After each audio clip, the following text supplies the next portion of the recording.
اعوذ باللہ من الشیطان الرجیم، بسم اللہ الرحمن الرحیم۔ شروع کرتا ہوں اللہ کے نام سے جو بڑا مہربان نہایت رحم والا ہے۔ الف لام میم۔ بلا شک و شبہ یہ کتاب یعنی قرآن کی تنزیل تمام جہانوں کے پروردگار کی طرف سے ہے۔ کیا وہ لوگ کہتے ہیں کہ اس رسول نے اسے خود گھڑ لیا ہے؟ نہیں، بلکہ یہ آپ کے پروردگار کی طرف سے حق ہے تاکہ آپ اس قوم کو ڈرائیں جس کے پاس آپ سے پہلے کوئی ڈرانے والا نہیں آیا، شاید کہ وہ ہدایت پا جائیں۔ اللہ ہی وہ ہے جس نے آسمانوں اور زمین اور ان کے درمیان کی سب چیزوں کو 6 دنوں میں پیدا کیا، پھر عرش پر متمکن ہوا۔ اس کے سوا نہ تمہارا کوئی سرپرست ہے اور نہ کوئی سفارشی۔ کیا تم نصیحت حاصل نہیں کرتے؟ وہ آسمان سے لے کر زمین تک ہر معاملہ کی تدبیر کرتا ہے، اور پھر ہر معاملہ اس کی بارگاہ میں اس دن پیش ہوگا جس کی مقدار تمہارے شمار کے مطابق 1000 سال ہوگی۔ یہ ہے ہر پوشیدہ اور ظاہر کا جاننے والا، جو بڑا غالب ہے اور بڑا رحم کرنے والا ہے۔ جس نے جو چیز بنائی بہترین بنائی، اور انسان یعنی آدم کی خلقت کی ابتدا گیلی مٹی سے کی، پھر اس کی نسل کو ایک حقیر پانی یعنی نطفہ کے نچوڑ سے قرار دیا، پھر اس کو درست کیا یعنی اس کی نوک پلک سنواری، اور پھر اس میں اپنی خاص روح پھونک دی، اور تمہارے لیے کان، آنکھیں اور دل و دماغ بنائے، مگر تم لوگ بہت کم شکر ادا کرتے ہو۔ اور وہ کفار کہتے ہیں کہ جب ہم زمین میں گم یعنی ناپید ہو جائیں گے تو کیا ہم از سر نو پیدا کیے جائیں گے؟ بلکہ اصل بات یہ ہے کہ یہ لوگ اپنے پروردگار کی بارگاہ میں حاضری کے منکر ہیں۔ آپ کہہ دیجئے کہ موت کا وہ فرشتہ جو تم پر مقرر کیا گیا ہے وہ تمہیں پورا اپنے قبضے میں لیتا ہے، پھر تم اپنے پروردگار کی طرف لوٹائے جاؤ گے۔ اور کاش تم دیکھتے جب مجرم اپنے سر جھکائے اپنے پروردگار کی بارگاہ میں کھڑے ہوں گے اور عرض کریں گے، اے ہمارے پروردگار، ہم نے دیکھ لیا اور سن لیا، تو ایک بار دنیا میں ہمیں واپس بھیج دے، اب ہم نیک کام کریں گے۔ اب ہمیں یقین آ گیا ہے، اور اگر ہم مشیت قاہرہ سے چاہتے تو ہر متنفس کو اس کی ہدایت دے دیتے، لیکن میری طرف سے یہ بات طے ہو چکی ہے کہ میں جہنم کو سب نافرمان جنوں اور انسانوں سے بھر دوں گا۔ سو اس دن کی حاضری کو بلا دینے کا آج مزہ چکھو۔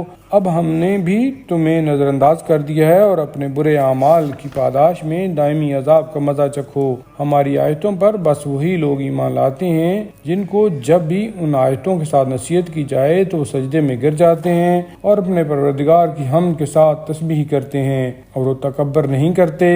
رات کے وقت ان کے پہلو بستروں سے الگ رہتے ہیں، اور وہ بیم و امید سے اپنے پروردگار کو پکارتے ہیں، اور جو کچھ ہم نے ان کو عطا کیا ہے اس میں سے ہماری راہ میں خرچ کرتے ہیں۔ بس کوئی شخص نہیں جانتا کہ ان کے اچھے اعمال کے صلہ میں ان کی آنکھوں کی ٹھنڈک کی کیا کیا نعمتیں چھپا کر رکھی گئی ہیں۔ تو کیا جو مومن ہے وہ فاسق کی مانند ہو سکتا ہے؟ یہ برابر نہیں ہو سکتے۔ بس جو لوگ ایمان لائے اور نیک عمل بھی کیے تو ان کے اچھے اعمال کے صلہ میں مہمانی کے طور پر ان کے آرام کے لیے جنتوں کی قیامگاہیں ہیں، اور جنہوں نے نافرمانی کی ان کا ٹھکانہ آتش دوزخ ہے۔ وہ جب بھی اس میں سے نکلنا چاہیں گے تو اسی میں لوٹا دیے جائیں گے، اور ان سے کہا جائے گا کسی آگ کے عذاب کا مزہ چکھو جسے تم جھٹلاتے تھے، اور ہم نے انہیں قیامت والے بڑے عذاب سے پہلے چھوٹے عذاب کا مزہ چکھائیں گے تاکہ یہ باز آ جائیں۔ اور اس شخص سے بڑا ظالم کون ہوگا جسے اس کے پروردگار کی آیتوں کے ذریعہ سے نصیحت کی جائے اور پھر وہ ان سے روگردانی کرے۔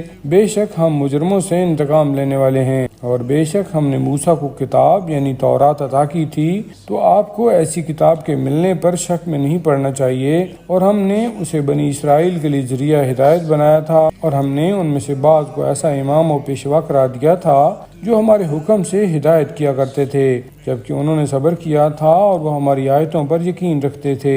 بے شک آپ کا پروردگار قیامت کے دن ان کے درمیان فیصلہ کرے گا ان باتوں میں جن میں وہ باہم اختلاف کیا کرتے تھے۔ کیا اس بات سے بھی اللہ انہیں ہدایت نہیں کی کہ ہم نے ان سے پہلے کتنی قوموں کو ہلاک کر دیا ہے جن کے مکانات میں یا چل پھر رہے ہیں؟ بے شک اس میں عبرت کے لیے بڑی نشانیاں ہیں۔ کیا یہ لوگ سنتے نہیں ہیں؟ کیا انہوں نے نہیں دیکھا کہ ہم بنجر زمین کی طرف پانی کو بہا لے جاتے ہیں، پھر اس سے ایسی کھیتی اگاتے ہیں جس میں ان کے چوپائے بھی کھاتے ہیں اور خود بھی؟ تو کیا یہ لوگ دیکھتے نہیں ہیں؟ اور وہ لوگ یہ کہتے ہیں کہ اگر تم سچے ہو تو بتاؤ یہ فتح یعنی فیصلہ کب ہوگا؟ آپ کہیے کہ فیصلہ والے دن کافروں کو ان کا ایمان لانا کوئی فائدہ نہ دے گا، اور نہ ہی انہیں مہلت دی جائے گی، سو آپ ان سے بے اعتنائی کریں اور انتظار کریں، وہ بھی انتظار کر رہے ہیں۔